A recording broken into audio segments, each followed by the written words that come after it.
जी जिस तरह तुसी जानते हो हर रोज़ मैं तुहाडे वास्ते नवें तो नवें जानवर लियावन की कोशिश करना। मेरी कोशिश यही होंदी है भी मैं अच्छे तो अच्छा जानवर लियावां। अज मैनूं एक पता लग्या सी एक बजुर्ग आए ने वो आपदा सारा ही माल सेल करना चाहते ने ते बड़ी मुश्किल नाल पहुंचा पुछदा पछाणदा ते रस्ते मैं थोड़ा जिहा गलत रस्ता भी पै गया। बहरहाल असीं बाबे जी कोले पहुंचे हाँ। बाबे जी दियां किवें गावां दस्सियां सी उस तरह गावां भी बड़ियां अच्छियां ने। किवें मैनूं बंदे ने दस्सिया सी उस तरह ही ने। मालक नाल तुहानूं बाद च मिलावांगे। पहला मैं तुहानूं गावां दी आप डिटेल दे देना फिर बाबे जी होरां नूं मैं मुकम्मल डिटेल लईए वो मैं तुहानूं फिर बाद च दस्सांगा। बाबे जी होरां कोले 3 गावां हैगियां ने।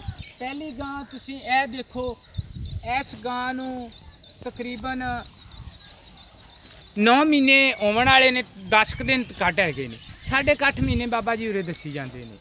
ये गां इन्हां दी तकरीबन पिछले सूबे 8 लीटर टाइम का दुध करती रही हैगी। इन्हां ने वलैती फ्रीजन की इनू डोज रखाई हैगी ते फ्रीजन के रंग दे विच काले थण ने बिल्कुल मुठ पर इक्को जे विरल दे विच 8.5 महीने इनू हामला नूं हो गया। थल्लों थोड़ी जी पेटी इनकी सफेद है इनके थल्लों पैर सफेद है नहीं मत्थे दे विच एक टिक्की सफेद हैगी काले सिंह हैगे ने बिल्कुल छोटे छोटे।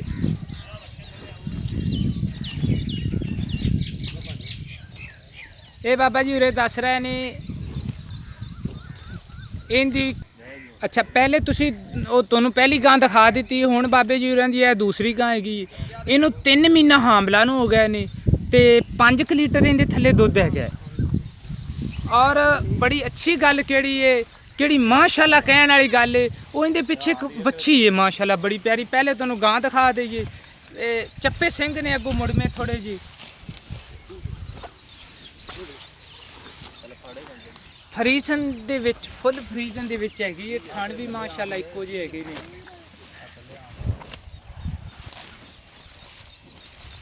मेरा कैमरामैन तुहानूं एक एक चीज़ दिखा रहा है इनकी।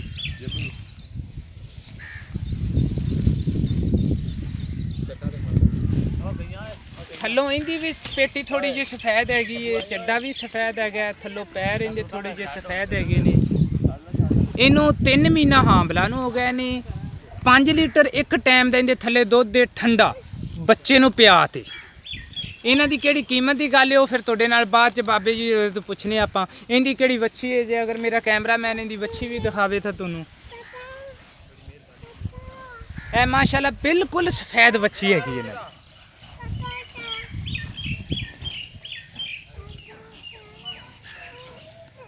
ये बच्ची बिल्कुल मुकम्मल सारी सफेद हैगी। इनके ना एक काला निशान है कन्न ते ए देख लो ए सिर्फ इनके निशान है कालियां अखां ने सफेद मूँह है। इन्हां ने टीका रखाया सी इस टीके की बच्ची ते माशाल्लाह बच्ची भी बहुत अच्छी हैगी। इनकी किहड़ी माँ है इनके बारे मैं तुहानूं पहले भी दस चुकिया। इनके थले 5 लीटर दुध है एक टाइम का 3 महीनों की हामला हैगी बच्चे नूं चंगा ते ठंडा। इहदे नाल ही इन्हां दी बाबे जी होरां दी दूसरी गां खड़ी ये बाबा जी उरे दस रहे ने 6 माह की हामला है। ये साहीवाल की गां है बिल्कुल गोरे रंग प्योर साहीवाल गां है।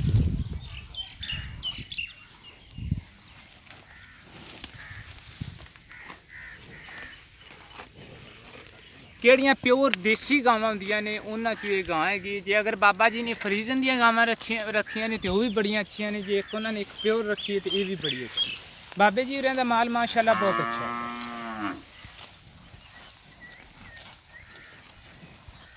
इस वच्छी इस गां दे नाल भी एक वच्छी हैगी वो भी बिल्कुल गोरे रंग दी है।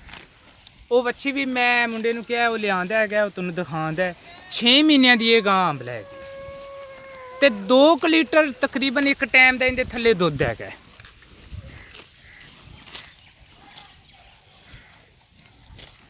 किहड़ी तुहानूं गोरी गां बाबे जी होरां दी दिखाई सी 6 माह की हामला सी 2 लीटर दुध सी ए उहदे पिछे वच्छी हैगी। ये मां तरह माशाल्लाह वच्छी भी बिल्कुल गोरी है।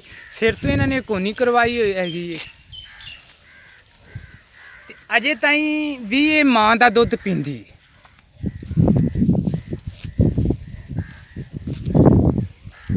ਇਸ ਗਾਂ ਦੀ ਇਹ ਧੀ ਹੈਗੀ ਏ। ਇਸ ਗਾਂ ਦੇ ਥੱਲੇ 2 ਲੀਟਰ ਦੁੱਧ ਏ, ਇੱਕ ਟਾਈਮ ਦਾ 2 ਟਾਈਮਾਂ ਦਾ ਠੰਡਾ ਕਰਤੇ 4 ਲੀਟਰ ਏ, 6ਵਾਂ ਦੀ ਇਹ ਹਾਮਲਾ ਹੈਗੀ। ਜਿਸ ਤਰ੍ਹਾਂ ਤੁਸੀਂ ਜਾਣਦੇ ਹੋ ਵੀ ਮੈਂ ਹੁਣ ਤੁਹਾਨੂੰ ਪਹਿਲੇ ਗਾਵਾਂ ਤਿੰਨੇ ਦਿਖਾ ਚੁੱਕਿਆ ਹੈਗਾ, ਗਾਵਾਂ ਦੇ ਬਾਰੇ ਮੁਕੰਮਲ ਡਿਟੇਲ ਵੀ ਦੇ ਚੁੱਕਿਆ। ਹੁਣ ਜ਼ਰਾ ਇਹਦੇ ਮਾਲਕ ਨਾਲ ਤੁਹਾਡੀ ਮੁਲਾਕਾਤ ਕਰਾਣੇ ਆ, ਮਾਲਕ ਤੋਂ ਵੀ ਮਜ਼ੀਦ ਤੁਹਾਨੂੰ ਪੁੱਛਣੇ ਆ, ਉਹਦੇ ਤੋਂ ਉਹਨਾਂ ਦਾ ਕੀ ਕਹਿਣਾ ਹੈਗਾ ਉਹ ਵੀ ਤੁਹਾਨੂੰ ਤੁਹਾਡੇ ਇਲਮ ਦੇ ਵਿੱਚ ਲਿਆਣੇ। ਬਾਬਾ ਜੀ ਆਓ ਖਾਂ ਜ਼ਰਾ ਇੱਥੇ। अस्सलाम वालेकुम जी। हाँ वालेकुम जी बाबा जी। आई ਨੂੰ ਮੂੰਹ ਕਰੋ ਬਾਬਾ ਜੀ। ਬਾਬਾ ਜੀ ਹੋਰਾਂ ਨੂੰ ਮੈਂ ਪਹਿਲੇ ਕਿਹਾ ਤੁਸੀਂ ਗਾਵਾਂ ਦੇ ਬਾਰੇ ਦੱਸੋ, ਬਾਬਾ ਜੀ ਹੋਰਾਂ ਦੀ ਮੈਂ ਤੁਹਾਨੂੰ ਡਿਟੇਲ ਦੱਸ ਦੇਣਾ, ਤੁਸੀਂ ਦੱਸੋ। ਉਹ ਬਾਬਾ ਜੀ ਹੋਰਾਂ ਨੂੰ ਥੋੜਾ ਜਿਹਾ ਬੋਲਣਾ ਔਖਾ ਲੱਗਦਾ ਹੈਗਾ। ਬਾਬਾ ਜੀ ਇਹ ਗਾਂ ਕਿੰਨੇ ਪੈਸੇ ਮੰਗਦੇ ਹੋ ਇਸ ਗਾਂ? 2 ਲੱਖ 2 ਲੱਖ ਰੁਪਈਆ ਬਾਬਾ ਜੀ ਹੋਰੇ ਇਸ ਗਾਂ ਦਾ ਮੰਗੀ ਜਾਂਦੇ ਨੇ। ਪਹਿਲੇ ਮੈਂ ਤੁਹਾਨੂੰ ਦਿਖਾ ਚੁੱਕਿਆ ਵੀ ਇਹਦੇ ਨਾਲ ਵੱਛੀ ਹੈ, 3 ਮਹੀਨੇ ਦੀ ਹਾਮਲਾ ਹੈ। ਇੱਕ ਨਾਲ ਤੁਹਾਡੀ ਗੱਲ ਥੋੜੀ ਜਿਹੀ ਹੋਰ ਐਡ ਕਰ ਦੇਵਾਂ, ਉਹ ਵੀ ਮੈਂ ਪਹਿਲੇ ਗੱਲ ਕਲੀਅਰ ਕੀਤੀ। ਬਾਬਾ ਜੀ ਹੋਰੇ ਆਂਦੇ ਨੇ ਵੀ ਅਸੀਂ ਇਹ ਤਸੱਲੀ ਨਾਲ ਅਸੀਂ ਡਾਕਟਰ ਤੋਂ ਚੈੱਕ ਕਰਵਾਈਏ, ਕਿਹੜਾ ਬੰਦਾ ਇਸ ਜਾਨਵਰ ਨੂੰ ਖਰੀਦ ਤੇ ਲਿਜਾਵੇਗਾ 2 ਦਿਨ ਤੱਕ ਇਹਨਾਂ ਦੀ ਜ਼ਿੰਮੇਵਾਰੀ ਹੋਵੇਗੀ, ਜੇ ਅਗਰ ਉਹ ਗਾਂ ਵੀ ਖੁਦਾ ਨਾ ਖਾਸਤਾ ਕੋਈ ਹਾਮਲਾ ਨਾ ਹੋਵੇ। ਕਿਉਂਕਿ ਗਾਂ ਇਹਨਾਂ ਨੇ ਜਾਨਵਰ ਵੇਚਣੇ ਨੇ, ਪਹਿਲੇ ਇਹਨਾਂ ਨੇ ਡਾਕਟਰ ਨੂੰ ਬੁਲਾਇਆ ਹੈ, ਉਹਨਾਂ ਨੇ ਇਹ ਜਾਨਵਰ ਚੈੱਕ ਕਰਵਾਏ ਨੇ। ਹੁਣ ਉਹ ਅਗਲੀ ਗੱਲ ਉਹ ਦੁਬਾਰਾ ਫਿਰ ਵੀ ਇਸ ਗਾਂ ਦੇ ਥੱਲੇ 5 ਲੀਟਰ ਦੁੱਧ ਹੈਗਾ, 3 ਮਹੀਨੇ ਦੀ ਹਾਮਲਾ ਹੈ, ਪਿੱਛੇ ਦੇ ਉਹ ਸਫੈਦ ਰੰਗ ਦੀ ਵੱਛੀ ਹੈਗੀ ਏ। ਬਾਬਾ ਜੀ ਉਰੇ ਦੇ 2 ਲੱਖ ਰੁਪਈਆ ਮੰਗਦੇ ਹੈਗੇ ਨੇ। ਇਹਦੇ ਨਾਲ ਹੀ ਕਿਹੜੀ ਹੈ ਗੋਰੀ ਗਾਂ ਹੈਗੀ ਏ, ਇਹ 6 ਮਹੀਨੇ ਦੀ ਹਾਮਲਾ ਹੈਗੀ ਸੀ। 6 ਮਹੀਨੇ ਦੀ ਹਾਮਲਾ ਹੈਗੀ ਸੀ। ਪੂਰਾ ਇੱਥੇ ਆਓ ਬਾਬਾ ਜੀ, ਇੱਥੇ ਮੇਰੇ ਕੋਲ 6 ਮਹੀਨੇ ਦੀ ਹਾਮਲਾ ਹੈਗੀ ਸੀ। ਇਹਦੇ ਪਿੱਛੇ ਗੋਰੇ ਰੰਗ ਦੀ ਵੱਛੀ ਸੀ। 2 ਲੀਟਰ ਇੱਕ ਟਾਈਮ ਦਾ ਦੁੱਧ ਹੈਗਾ ਸੀ ਇਹਦੇ। ਤੇ ਇਹਦਾ ਬਾਬਾ ਜੀ ਕਿੰਨੇ ਪੈਸੇ ਮੰਗਦੇ ਹੋ ਇਸ ਗਾਂ? ਇਹਦਾ ਜੀ 1.5 ਲੱਖ ਰੁਪਏ। ਅੱਛਾ, ਇਹਦਾ ਬਾਬਾ ਜੀ ਉਰੇ 1.5 ਲੱਖ ਰੁਪਈਆ ਮੰਗਦੇ ਪਏ। ਕਿਹੜੀ ਇਹਦੇ ਨਾਲ ਹੀ ਜਿਹੜੀ ਫਰੀਜ਼ਨ ਦੀ ਤੁਹਾਨੂੰ ਕਾਲੀ ਗਾਂ ਦਿਖਾਈ ਸੀ, ਇਹ ਕਿਹੜੀ ਕਾਲੀ ਗਾਂ ਹੈਗੀ ਇਸ ਬਾਬਾ ਜੀ ਅੱਗੇ ਆਓ ਮੇਰੇ ਕੋਲ। ਇਹ ਕਿਹੜੀ ਫਰੀਜ਼ਨ ਦੀ ਕਾਲੇ ਰੰਗ ਦੀ ਗਾਂ ਹੈਗੀ ਏ। ਇਸ ਗਾਂ ਦੇ ਥੱਲੇ ਇਹ 9.5 ਮਹੀਨੇ ਦੀ ਹਾਮਲਾ ਹੈ। ਹੁਣ ਇਹਨੇ ਨਾ ਥੱਲੋਂ ਚੱਡਾ ਥੋੜਾ ਲਾਉਣਾ ਸ਼ੁਰੂ ਕੀਤਾ ਹੈਗਾ।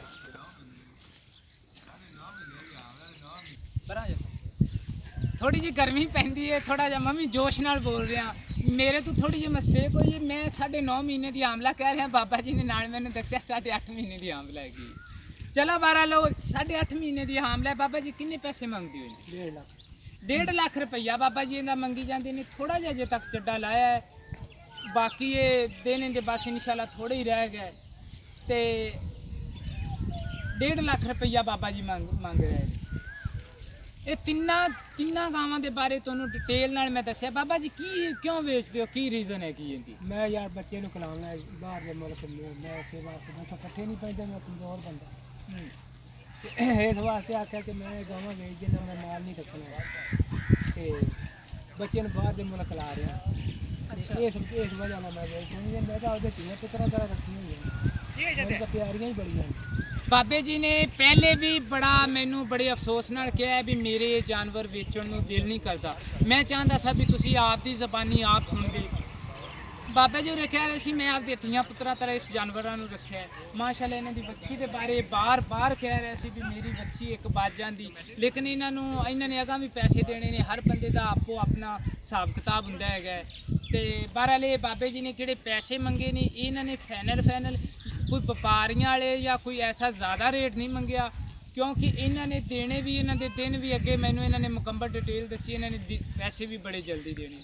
ਬਹਰਾਲ ਮੈਂ ਤਾਂ ਬਾਬੇ ਜੀ ਨੇ ਕਿਹਾ ਸੀ ਵੀ ਤੁਸੀਂ ਕਲਾਓ ਹੀ ਨਾ, ਇਸੇ ਗਾਵਾਂ ਦੀ ਐਵਰੇਜ ਲਓ। ਬਹਰਾਲ ਉਹ ਇਹਨਾਂ ਦਾ ਮੁੰਡਾ ਜ਼ਿੱਦ ਕਰ ਗਿਆ ਤੇ ਇਹਨਾਂ ਦੇ 1.5 ਲੱਖ ਰੁਪਈਆ ਤੇ 1.5 ਲੱਖ ਰੁਪਈਆ ਤੇ 2 ਲੱਖ ਰੁਪਈਆ 5 ਲੱਖ ਰੁਪਈਆ ਇਹਨਾਂ 5 ਜਾਨਵਰਾਂ ਦਾ ਇਹ ਮੰਗਦੇ ਹੈਗੇ। ਗਾਵਾਂ ਦੇ ਬਾਰੇ ਮੈਂ ਹੁਣ ਤੁਹਾਨੂੰ ਮੁਕੰਮਲ ਡਿਟੇਲ ਨਾਲ ਸਮਝਾ ਦਿੱਤਾ ਹੈਗਾ, ਦੱਸ ਦਿੱਤਾ ਹੈ ਉਹਦੀ ਇੱਕ ਗਾਂ ਦੀ ਕੀਮਤ, ਉਹਦੀ ਸਾਰੀ। ਦੁਬਾਰਾ ਉਹੀ ਗੱਲ ਵੀ ਅਗਰ ਕਿਹੜੀ ਇਹ ਗਾਂ ਡਾਕਟਰ ਤੋਂ ਇਹਨਾਂ ਨੇ ਕਿਹੜੀਆਂ ਚੈੱਕ ਕਰਵਾਈਆਂ ਨੇ, ਇਹ ਜਾਨਵਰ ਅਗਲੇ ਬੰਦੇ ਕੋਲੇ ਕਿਹੜਾ ਜਾਵੇਗਾ, ਉਹਦੇ 'ਚ ਮੈਂ ਬਾਬਾ ਜੀ ਹੋਰਾਂ ਨੇ 2 ਦਿਨ ਕਿਹਾ ਸੀ, ਮੈਂ 3 ਦਿਨ ਕਹੇ ਨੇ। 3 ਦਿਨ ਤੱਕ ਇਹ ਜਾਨਵਰ ਬਾਬਾ ਜੀ ਦੇ ਹੋਰਾਂ ਦੇ ਹੋਣ ਦੇ ਤੁਸੀਂ ਉੱਥੇ ਲਿਜਾ ਕੇ ਆਪਦੇ ਕਿਸੇ ਡਾਕਟਰ ਨੂੰ ਚੈੱਕ ਕਰਵਾ ਸਕਦੇ ਹੋ। ਮਾਸ਼ਾਅੱਲਾ ਗਾਵਾਂ ਵੀ ਬੜੀਆਂ ਅੱਛੀਆਂ ਨੇ ਤੇ ਮਾਸ਼ਾਅੱਲਾ ਇਹ ਪੰਜਾਬ ਦੇ ਕਿਹੜੇ ਖੇਤ ਨੇ ਇਹ ਵੀ ਬੜੇ ਅੱਛੇ ਨੇ। ਇਹਨਾਂ ਕੋਲੇ ਮੈਂ ਆਇਆ, ਇਹਨਾਂ ਨੇ ਮੈਨੂੰ ਇੱਕ ਹੋਰ ਬੜੀ ਮਜ਼ੇਦਾਰ ਗੱਲ ਲੱਗੀ ਹੈਗੀ। ਇਹਨਾਂ ਦੇ ਇਹ ਨਾਲ ਅੰਬ ਦਾ ਬੂਟਾ ਖੜਾ ਹੈ, ਨਾਲ ਆੜੂ ਦਾ ਬੂਟਾ ਖੜਾ ਹੈ, ਇਹ ਨਾਲ ਸਦਾ ਬਹਾਰ ਇਹਨਾਂ ਦੀ ਜਵਾਰ ਹੈਗੀ ਹੈ। ਇਹ ਮਾਸ਼ਾਅੱਲਾ ਇੱਧਰ ਵੀ ਇਹਨਾਂ ਦੇ ਆੜੂ ਖੜਾ ਹੈਗਾ ਹੈ। ਇਹਨਾਂ ਦੇ ਜਾਮਨ ਦੇ ਦਰਖਤ ਮਾਸ਼ਾਅੱਲਾ ਬਹੁਤ ਅੱਛੇ ਹੈਗੇ ਨੇ। ਇਹ ਹੈਗਾ ਪੰਜਾਬ ਦਾ ਰੰਗ, ਪੰਜਾਬ ਦੀ ਹਰਿਆਲੀ। ਤੁਸੀਂ ਦੇਖੋ ਬੱਕਰੀਆਂ ਚਰ ਰਹੀਆਂ ਨੇ, ਲੋਕ ਚਾਰਾ ਕੱਟ ਰਹੇ ਨੇ, ਮਰਚਾਂ ਖੜੀਆਂ ਨੇ, ਘਿਓ ਤੋਰੀ ਖੜੀ ਹੈ, ਕੱਦੂ ਖੜੇ ਨੇ, ਕਰੇਲੇ ਖੜੇ ਨੇ। ਇਹਨਾਂ ਦੀ ਇੱਕ ਆਪਣੀ ਖੁਰਾਕ ਹੈਗੀ ਹੈ। ਇਸ ਚੀਜ਼ ਨੂੰ ਦੇਖ ਕੇ ਮੇਰਾ ਦਿਲ ਖੁਸ਼ ਹੁੰਦਾ ਹੈ ਔਰ ਮੇਰੀ ਕੋਸ਼ਿਸ਼ ਹੁੰਦੀ ਹੈ ਕਿਵੇਂ ਪੰਜਾਬ ਸੋਹਣਾ ਹੈ, ਪੰਜਾਬ ਦੇ ਜਾਨਵਰ ਸੋਹਣੇ ਨੇ, ਇਸੇ ਤਰ੍ਹਾਂ ਮੇਰਾ ਦਿਲ ਕਰਦਾ ਹੈ ਵੀ ਮੈਂ ਵੀ ਸੋਹਣੇ ਤੋਂ ਸੋਹਣਾ ਜਾਨਵਰ ਲਿਆਵਾਂ। ਮੈਂ ਕਦੇ ਕਿਸੇ ਵੀ ਮਾੜੇ ਜਾਨਵਰ ਦੀ, ਕਿਹੜੇ ਜਾਨਵਰ ਦੀ ਮੇਰੇ ਆਪ ਦੇ ਦਿਲ ਨੂੰ ਤਸੱਲੀ ਨਾ ਹੋਵੇ, ਉਸ ਜਾਨਵਰ ਨੂੰ ਮੈਂ ਕਦੇ ਵੀਡੀਓ 'ਚ ਪਾਉਣ ਦੀ ਕੋਸ਼ਿਸ਼ ਹੀ ਨਹੀਂ ਕੀਤੀ। ਬਹਰਹਾਲ ਮੈਂ ਇਸ ਜਾਨਵਰਾਂ ਪਿੱਛੇ ਵੀ ਬੜੀ ਮੁਸ਼ਕਲ ਨਾਲ ਪਹੁੰਚਿਆ। ਮੈਂ ਆਪਦੇ ਮੁਸ਼ਕਲ ਦੇ ਹਵਾਲ ਨਹੀਂ ਬਿਆਨ ਕਰ ਸਕਦਾ। ਬਹਰਹਾਲ ਗੱਲ ਇਹ ਹੈ ਵੀ ਤੁਸੀਂ ਸਾਡੇ ਚੈਨਲ ਐਨੀਮਲ ਪੁਆਇੰਟ ਆਰਫ ਵਾਲੇ ਨੂੰ ਨਹੀਂ ਭੁੱਲਣਾ। ਐਨੀਮਲ ਪੁਆਇੰਟ ਆਰਫ ਵਾਲੇ ਨੂੰ ਕਦੋਂ ਵੀ ਤੁਸੀਂ ਖੋਲੋਗੇ ਤੁਹਾਨੂੰ ਅੱਛੀ ਤੋਂ ਅੱਛੀ ਵੀਡੀਓ ਮਿਲੇਗੀ। ਸਾਡੇ ਚੈਨਲ ਨੂੰ ਸਬਸਕ੍ਰਾਈਬ ਕਰਦੇ ਰਹੋ, ਬੈਲ ਆਈਕਨ ਦਾ ਘੰਟੀ ਵਾਲਾ ਬਟਨ ਤੁਸੀਂ ਦਬਾਉਣਾ ਨਹੀਂ ਭੁੱਲਣਾ, ਕਿਉਂਕਿ ਅਗਰ ਤੁਸੀਂ ਘੰਟੀ ਵਾਲਾ ਬਟਨ ਦਬਾਓਗੇ ਤੁਹਾਨੂੰ ਆਪਦੀ ਆਪੇ ਮੇਰੀ ਨਵੀਂ ਤੋਂ ਨਵੀਂ ਵੀਡੀਓ ਦੀ ਨੋਟੀਫਿਕੇਸ਼ਨ ਤੁਹਾਨੂੰ ਮਿਲਦਾ ਰਹੇਗਾ। ਐਨੀਮਲ ਪੁਆਇੰਟ ਆਰਫ ਵਾਲੇ ਤੋਂ ਤੁਹਾਨੂੰ ਮਜ਼ੀਦ ਅੱਛੇ ਤੋਂ ਅੱਛੇ ਹੋਰ ਵੀ ਜਾਨਵਰ ਲਿਆਉਣ ਦੀ ਕੋਸ਼ਿਸ਼ ਕਰਾਂਗੇ। ਅੱਜ ਵਾਲੇ ਇਹ 3 ਜਾਨਵਰ ਮੈਂ ਉਮੀਦ ਕਰਨਾ ਵੀ ਤੁਹਾਨੂੰ ਬਹੁਤ ਪਸੰਦ ਆਏ ਹੋਣਗੇ। ਅਗਲੀ ਵੀਡੀਓ 'ਚ ਇਸ ਤੋਂ ਵੀ ਅੱਛੇ ਜਾਨਵਰ ਨਾਲ ਤੁਹਾਡੇ ਨਾਲ ਮੁਲਾਕਾਤ ਜਾਂ ਤੁਹਾਡੇ ਨਾਲ ਮਿਲਣ ਦੀ ਕੋਸ਼ਿਸ਼ ਕਰਨੀ ਆ।